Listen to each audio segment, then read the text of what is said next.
Let's discuss about the central problem of an economy. यानी कि हम ये जो टॉपिक पढ़ने जा रहे हैं वही आपके पास सेंट्रल प्रॉब्लम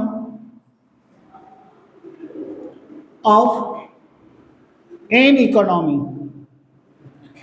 अब सबसे पहले आप ये समझिएगा कि central problem of an economy कितने टाइप्स की होती है, बट उससे पहले भी आपको एक चीज पढ़नी पड़ेगी।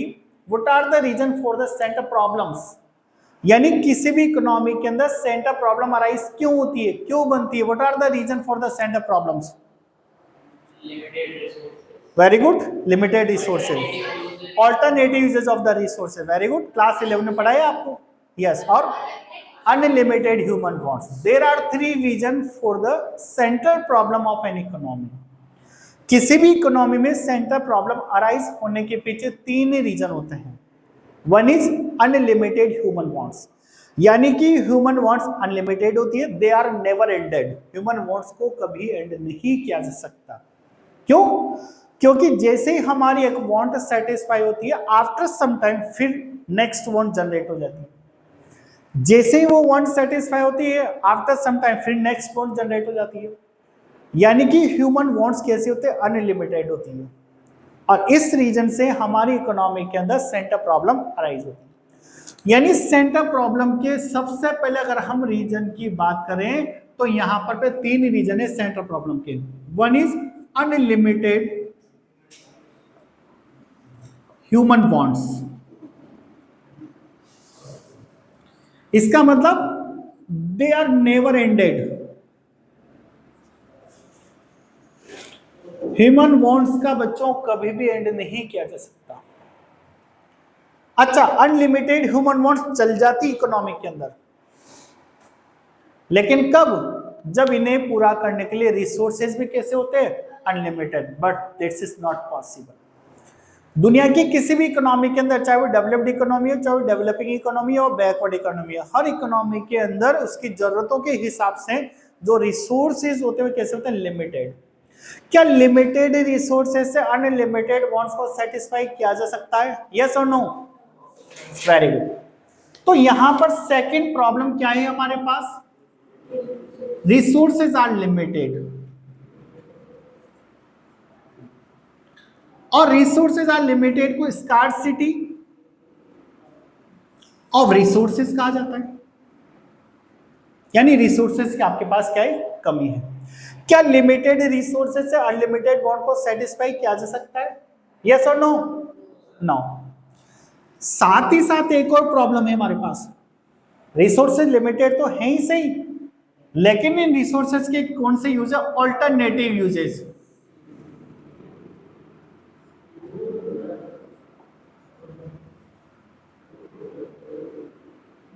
Alternative uses of the resources. What is meant by alternative uses of the resources?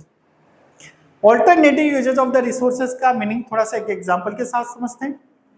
Suppose करिए आपके पास 1000 रुपीज है, और इन 1000 रुपीज से आपके 5 वांट है जो आप सेटिस्फाई करना चाह रहे हो। First, second, third, fourth and fifth. But आप बहुत अच्छे से जानते हैं कि 1000 रुपीज से पूरी 5 वांट को सेटिस्फाई नहीं किया जा सकता, because resources are limited. 1000 rupees हमारे पास लिमिटेड है, जिनसे हम इन 5 वांट्स को सेटिस्फाई नहीं कर सकते। बट इन 5 में से कोई से भी 2 वांट को हम सेटिस्फाई कर सकते हैं। Any 2 want we can satisfy from 1000 rupees. तो कौन सी 2 वांट है जिनको हम इन 1000 रुपीज से सेटिस्फाई करें? इन दोनों वांट को सेटिस्फाई करें 1000 रुपीज से, या इन दोनों को सेटिस्फाई करें, या फिर इसको सेटिस्फाई करें, या फिर इसको सेटिस्फाई करें। यानी 1000 रुपीज आप कोई सी भी 2 वांट को सेटिस्फाई करने में लगा सकते हो। इसे बोलते हैं alternative uses of the resources. अब कौन सी 2 वांट में लगाना है, इससे आपके सामने एक प्रॉब्लम क्रिएट हो गई, जिससे बोलते हैं प्रॉब्लम ऑफ चॉइस। जिससे क्या बोलेंगे? Problem of choice. चॉइस करना पड़ेगा आपको इन लिमिटेड रिसोर्सेस से इनमें से कौन से दो वांट को सेटिस्फाई किया जा सके, क्योंकि इनके अल्टरनेटिव यूजेज है। कोई से भी दो वांट करनी है आपको तो करनी है, तो आपके सामने प्रॉब्लम ऑफ चॉइस आ रही है, और इस प्रॉब्लम ऑफ चॉइस को ही क्या कहा जाता है, सेंटर प्रॉब्लम कहा जाता है, इकोनॉमिक प्रॉब्लम्स कहा जाता है। Is it clear? बोलिए यस और नो। चलिए, तो ये तो आपके सामने सेंटर प्रॉब्लम अराइज होने के पीछे रीजन हुए। अब हम बात कर रहे हैं कि how many types of centre problem of an economy. एक इकोनॉमी के अंदर सेंटर प्रॉब्लम कितने टाइप की होती है? तो आप ये देखिएगा, किसी भी इकोनॉमी के अंदर मेनली 3 टाइप की सेंटर प्रॉब्लम्स होती है। सेंटर प्रॉब्लम्स की टाइप की बात कर रहे हैं अपन, तो 3 टाइप की हमारे पास सेंटर प्रॉब्लम होती है। One is what to produce, very good. Second is and third is ऐसे की, first is what to produce, second is how to produce, and third is for whom to produce.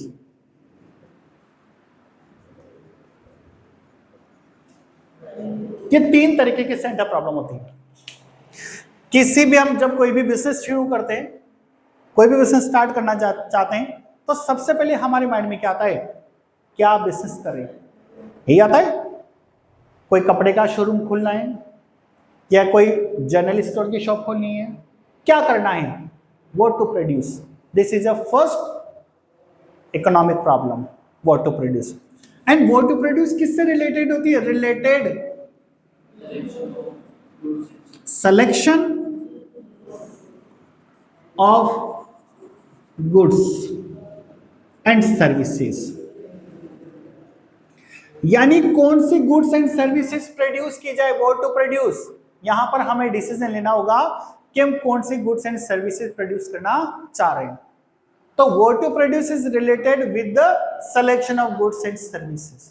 और बच्चों, goods 2 type की होती है, one is a consumer goods and second is a capital goods. तो यहां पर पे आपको डिसीजन लेना होगा कि आप कंज्यूमर गुड्स प्रोड्यूस करना चाह रहे हैं या कैपिटल गुड्स प्रोड्यूस करना चाह रहे हैं। कौन सी गुड्स आप प्रोड्यूस करना चाह रहे हैं, ये डिसीजन लेना होगा व्हाट टू प्रोड्यूस में। What is a consumer goods and what is a capital goods. What are the main difference between the consumer goods and capital goods. Consumer goods जो कंजप्शन के लिए यूज में ली जाती है, that is a consumer goods. फिर आगे हम नेशनल इनकम और डिटेल से पढ़ेंगे इस टॉपिक को। And capital goods which are use for the further production, यानी वो गुड्स जिनसे प्रोडक्शन जनरेट किया जाता है या जिन्हें फर्दर प्रोडक्शन के लिए यूज में लिया जाता है, like that machinery, plant, building equipment, that is a capital goods. और कंज्यूमर गुड्स जिनका हम लोग कंजप्शन करेंगे, जो कंजप्शन के पर्पज से यूज में लिया जाता है। अब सपोज करिए कि हम यहां पर पे इस कंज्यूमर गुड्स को एक्स अज्यूम कर लेते हैं एंड कैपिटल गुड्स को वाई अज्यूम कर लेते हैं। अब अगर मान लीजिए कोई भी इकोनॉमी अगर इस एक्स यानी कंज्यूमर गुड्स का प्रोडक्शन इंक्रीज करना चाहती है, तो उसको कैपिटल गुड्स यानी वाई का प्रोडक्शन डिक्रीज करना पड़ेगा। वाई? कोई भी इकोनॉमी अगर एक्स का प्रोडक्शन इंक्रीज करना चाहती है तो उसको वाई का प्रोडक्शन डिक्रीज क्यों करना पड़ रहा है, because resources are limited. Scarcity of resources की वजह से अगर आप एक्स कमोडिटी का प्रोडक्शन इंक्रीज करोगे, in that condition you have to sacrifice production of the Y commodity. But अगर आप वाई कमोडिटी का प्रोडक्शन इंक्रीज करना चाहते हो तो आपको एक्स कमोडिटी का प्रोडक्शन डिक्रीज करना पड़ेगा due to scarcity of the resources. This is the first problem of an economy, what to produce. Now अब सपोज करिए किसी भी इकोनॉमी ने व्हाट टू प्रोड्यूस को सॉल्व कर लिया है, ये डिसाइड कर लिया है कि कौन सी गुड्स का प्रोडक्शन करना है, तो उसके सामने सेकंड प्रॉब्लम अराइज हो जाती है कि जो करने का डिसीजन लिया उसको कैसे करना है, यानी हाउ टू प्रोड्यूस। जो आपने प्रोडक्शन करने का डिसीजन लिया है उसको कैसे प्रोड्यूस करना है, and how to produce is related with the technology of the production. How to produce is related with the technology of production. तो देखिएगा बच्चों, हाउ टू प्रोड्यूस किससे रिलेटेड है ये? टेक्नोलॉजी ऑफ प्रोडक्शन से। और टेक्नोलॉजी ऑफ प्रोडक्शन की बात करें तो there are two technology of the production, पढ़ाया आपको 11th क्लास के अंदर। One is very good, labour intensive technology, and second fantastic answer. यानी हमारे पास दो टेक्नोलॉजी है, one is LIT, second is CIT। LIT labour intensive technology, CIT capital. What is the labour intensive technology? More labour and less capital are use for the further production. बहुत अच्छा answer. यानी जब हम production करने के लिए labour ज्यादा use में लेते हैं, कैपिटल यानी मशीनरी कम यूज में लेते हो, तो that is a labour intensive technology. And what is a CIT? More capital less labour, यानी for the further production we are using more capital like that machinery, plant, building equipment and less labour. तो यहां मतलब क्या है? More labour and less capital, और यहां पर पे more capital and less labour. अच्छा, एक क्वेश्चन आप सबके लिए, सपोज करिए अगर कोई भी इकोनॉमी सोशल वेलफेयर के पॉइंट ऑफ व्यू से वर्क करना चाह रही है, तो बताइए कौन सा टेक्नोलॉजी यूज में लेंगे? LIT। Why? Because labour intensive technology provide employment opportunities. So if an economy working as a social welfare, in that condition वो कौन सा यूज में लेगी?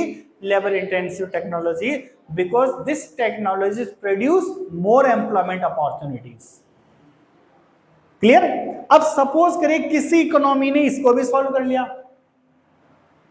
क्लियर, तो उसके सामने थर्ड प्रॉब्लम अराइज हुई, जिसे क्या कहेंगे अपन? For whom to produce।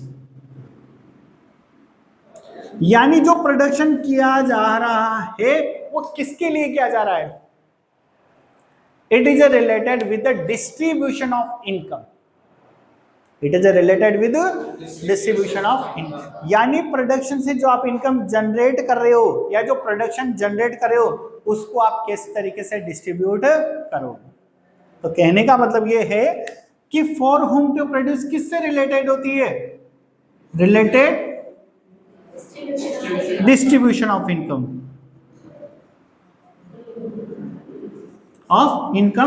कि आप उस इनकम जो जनरेट कर रहे हो या जो प्रोडक्शन जनरेट कर रहे हो उसको किस तरीके से डिस्ट्रीब्यूट करोगे। And there are two types of the distribution of income, one is a personal distribution and second is a functional distribution.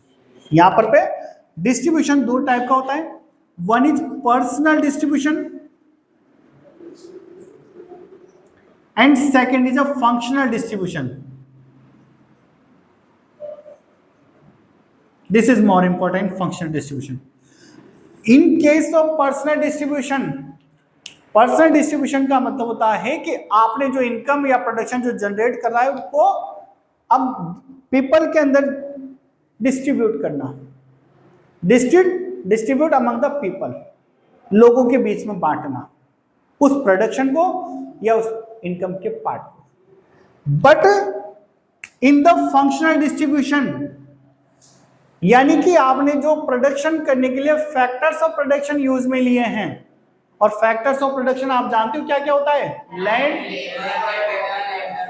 Very good, there are four factors of production, land, labour. तो आपने production इनसे ही तो कराया। दुनिया में हर commodity का प्रोडक्शन 4 फैक्टर्स होता है, लैंड, लेबर, कैपिटल, इंटरप्रेन्योर। तो आपने जब प्रोडक्शन जनरेट करने के लिए इनकी हेल्प ली है, तो लैंड के लिए आपको क्या पे करना पड़ेगा? रेंट। वो किस में से करोगे? इसी प्रोडक्शन में से करोगे, इसी इनकम में से करोगे। लेबर को क्या पे करना पड़ेगा आपको? वेजेस। कैपिटल पर इंटरेस्ट और इंटरप्रेन्योर को प्रॉफिट। यानी इनकम और production distributed among the factors of production. जो आपने इनकम कमाई है, जो प्रोडक्शन जनरेट करा है, उसको फैक्टर्स ऑफ प्रोडक्शन में डिस्ट्रीब्यूट करना, that is a functional distribution. Like that rent, for the land, wages or salary to labor, interest on capital and profit to entrepreneur. There are three main economic center problems. Clear है बच्चों आप सभी को? तो doubt copy कर सकते हो आप इस चीज को.